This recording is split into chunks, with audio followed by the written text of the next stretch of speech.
Now in this presentation we are going to find out the logical expression for your sum and the logical expression for your output carry, so that if you want to make an adder circuit you can make it. This box you can see here is your full adder, and what is inside this box, actually the combination of your logic gates we don't know. And you can see that A, B and C input are the three inputs to this full adder, and the sum and your carry output are the two outputs of your full adder. Okay, so how we are going to find out the logical expression, or you can say that the combination of the gate inside this box? We will do it by using the Karnaugh map. So I have already made the table for your inputs, that is A, B and Ci, and depending upon this input and by using the concept of addition we will try to find out the sum and the output carry. Very easy. I hope you have followed my presentations so that you know how to add the binary numbers. We are going to add A, B and Ci to get the sum and the carry output. So in your first case both A, B is 0 and also the carry input is 0. So the sum is definitely going to be 0, and also there is no carry output, so it is also 0. Now A plus B, 0 plus 0 is 0 and 0 plus 1 is going to be 1, so sum is 1 and there is no carry generated, so the carry output is 0. So in our third case A is 0, B is 1, so A plus B, 0 plus 1 is your 1, and 1 plus 0 gives you 1. So again sum is 1 but the carry output is 0. In our fourth case A is 0, B is 1, so 0 plus 1 is 1, and 1 plus 1, the carry input is 1, so 1 plus 1, sum is 0 and there is 1 carry. Now most of you might be thinking that how this thing is possible, 1 plus 1 is 0 and with 1 carry. So let's see it here. Actually this is an extra work that I am doing right now, because in my one of the lectures I have completed this thing in a great detail, so it is recommended to you to go to that lecture from the playlist. But if you don't want to do that, then let's see it here. Let's take a decimal number 7 and add it with another decimal number 6. So you are very good in these things, the decimal addition. 7 plus 6 gives you what? 13. So you write 3 here, and it gives carry 1, and of course here it is 0, and also 0 7 is there, so carry is 1. So 1 plus 0 gives you 1, so you say that the result is 13. So did you ever thought that why we took this 1 as a carry and just placed it here? It is because that in decimal the base is represented by R, the radix is same thing, and R is your 10.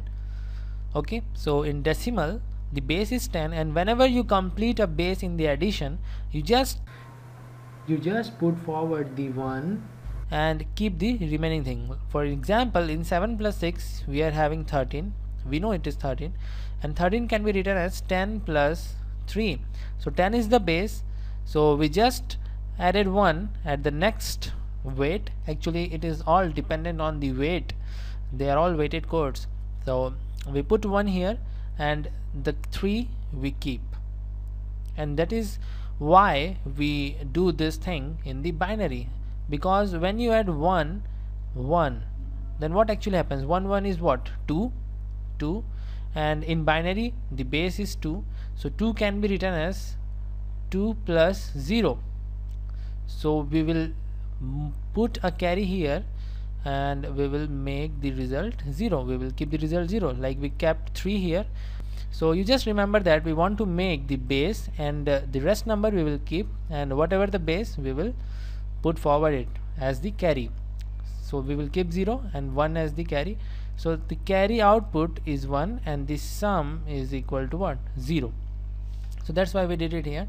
Actually it's all dependent upon the weighted codes, so it will be much better if I explain you by taking the weight of the corresponding positions, but it will be really out of scope of this presentation, because I have to complete this presentation in the limited time, the full adder circuit part, and I cannot explain you this addition of the binary numbers. For that, go to the playlist and in that search the binary addition. You will find it very easy to understand. So let's move to our circuit part. Now in our this case, the fifth case, A is 1, B is 0, so 1 plus 0 is 1, and Ci is 0, so 1 plus 0 is again 1. Sum is 1 and carry output is going to be 0. In this case, 1 plus 0 gives you 1. Let's do it. 1 plus 0 gives you 1, and 1 plus 1 gives you 0. So the sum is 0 but the carry is 1, like this case. In this, 1 plus 1 gives you 0 and carry is 1, and 0 plus 0 gives you 0 with carry 1. Again in the last case, 1 plus 1 gives you 0 with carry 1, and 0 plus 1 gives you 1. So there is sum 1 and carry also equal to 1. Now we got our sum and also the carry output. So the next step is to make 8 variable K-map.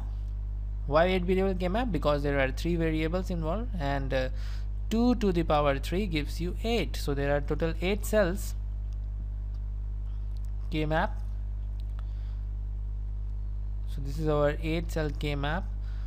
We will write first the MSB, which is A, then B, and then LSB CI. This is your 0 0 0 1 1 1 1 0 0 1, and let me copy this K-map because we are going to need this K-map or the K-map like this exactly when we are solving the carry output. So let's copy it down, and now we'll move to fill up this map. So let's fill it down. It is for sum, and this K-map is for the carry output. So 0 1 1 0, so 0 1 1 0, 1 0 0 1, so 1 0 0 1. Now you can see here that a very interesting pattern is appeared. Why it is interesting? Because you will find that you cannot group any of the ones together. This one cannot be grouped with any of the ones. Similarly, this one, and this one. And this particular pattern we call as checkboard configuration. Checkboard configuration, and it is something I have explained you when we were in the lecture of your parity checkers. Okay, so this is the checkboard configuration, and if you studied that lecture, then you might be knowing the result without solving this thing. So let me write it down directly. The sum is equal to A XOR B XOR Ci. So you have to remember one thing in the checkboard configuration is that whenever it appears, the output, the sum, is equal to the XOR combination of the all inputs. For example, if we were having the 4 inputs A, B, C, D, then the sum should be what? A XOR, so S should be what? It is not the sum. S is any function. S is equal to A XOR B XOR C XOR D. So you have to just take the XOR operation of the given inputs in case of checkboard configuration. Now we are going to find out what is the value of C0 or C output by using this K-map. So let's fill it down. 0 0 0 1, so 0 0 0 1, 0 1 1 and 1, so 0 1 1 and 1. So we don't have any checkboard configuration in this case, so let's make the groups. The first group that I will make is the group of these two ones, then this is our second group, and this one is our last group. This is the simplest thing that anyone will do with this particular K-map, but there is a twist that we will see after this, after finding the values of this particular implicants. So C output is what? From the first group we are going to get BCI, or from the second group we are going to get A, and Ci is changing from 1 to 0, so it will be 1, and B is same and it is 1, so A B. Similarly, from the third group we are having A and Ci. So this is what we are going to get if I just directly solve this K map. But there is one way also this C out is written in many books, is that A, B or Ci A XOR B. You will find this thing very common in many books. So if I ask you to find this function by using this K map, it will be very difficult for you. You will just try time and time and you are not going to get this function. Why? Because you will try to follow the procedure that we used to do in the K map. That is, we will try to combine the greatest possible group of ones. But if you want to get this function, you have to just leave that particular procedure of the K map and do what I am doing right now. Just fill it. So it is your 0. Let's do this with different color. This is 0 0 1 0 0 1 1 1. Now I will make the group of these two ones, okay, and I will keep this one alone and this one too. So what I did, I didn't combine these two one with any of the other ones. I kept them alone. And let's see what we are getting by doing that. I'm having AB from this group, definitely, like we got in this case, and A B complement Ci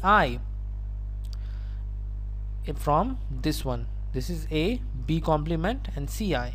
Similarly, from this one I'm going to get A complement B Ci. So A complement B Ci. The next thing I can do is to take something common from this two terms. So I think I'm getting Ci as common, so Ci is common, and inside the bracket I'm having A bar B, and I think we are having our result, that is A XOR B, the same thing that I have written here. So this is how the carry output is represented by using these two ways in the K map. So at the end of this presentation we are having our sum as A XOR B XOR Ci and having our carry output, and it is very easy for you to implement this as a circuit. I'm not going to do that part. You can definitely take a 2-input XOR gate, and if you are taking the 2-input XOR gate, you are going to have the two such type of gates, or you can use directly a 3-input XOR gate. Your A will be here, your B will be here. This is your A XOR B, and in this gate one of the input is your C input, so that sum is here and you are having it is A XOR B XOR Ci. Similarly, you can implement the carry output. This is something you can do it by yourself. So in the next presentation we will do another part of your arithmetic circuit. So see you in the next one.